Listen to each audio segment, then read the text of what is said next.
Bonjour tout le monde, asseyez-vous si vous voulez. Ces vidéos sont destinées à mes classes de première G5, mes premières STL2 et les premières STI4 du lycée Marie Curie de Nogent-sur-Oise. Elles portent sur les questions de grammaire déjà analysées par le biais des explications linéaires. 15 sujets seront abordés. Texte numéro 1, extrait de Les animaux malades de la peste de La Fontaine. Question, que m'avait-il fait?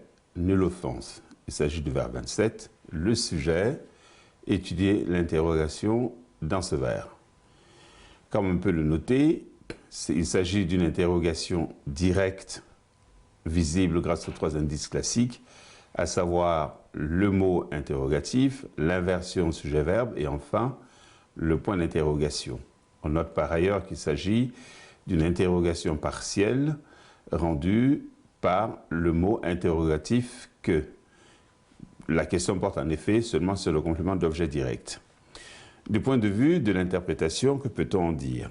La question met en présence, d'une manière indirecte, un accusateur représenté par le M', c'est-à-dire le lion, qui semble s'absoudre d'une faute improbable, et des victimes, ce sont les moutons dévorés par le lion.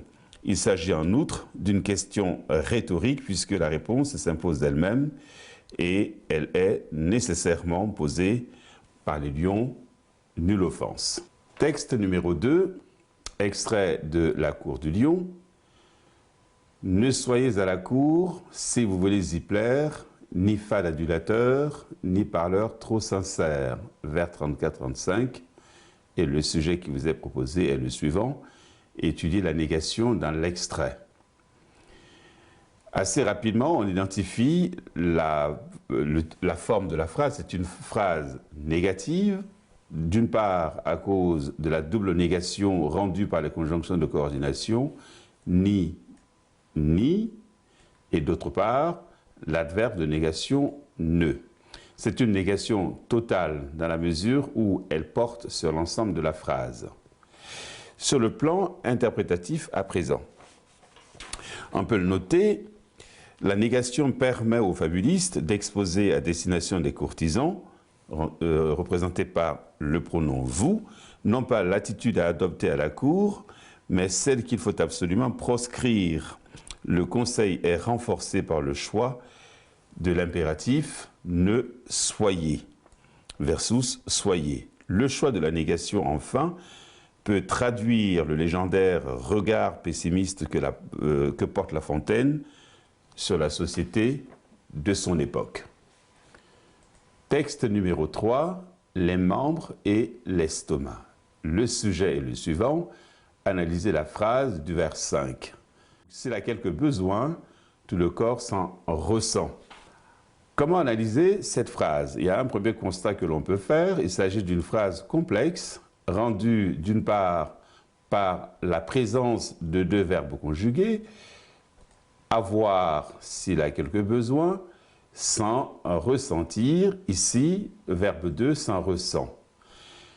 Ensuite, c'est une phrase complexe parce qu'elle est structurée de la manière suivante, une proposition principale postposée et une proposition subordonnée conjonctive, introduite, comme vous le voyez, par la conjonction de subordination si, rendue par élision S'. Sur le plan de l'interprétation, que peut-on en dire? La fonction de la circonstancielle, elle est complément circonstanciel de conséquence. Le bien-être du peuple dépend en effet de celui de son roi. Passons maintenant à l'interprétation.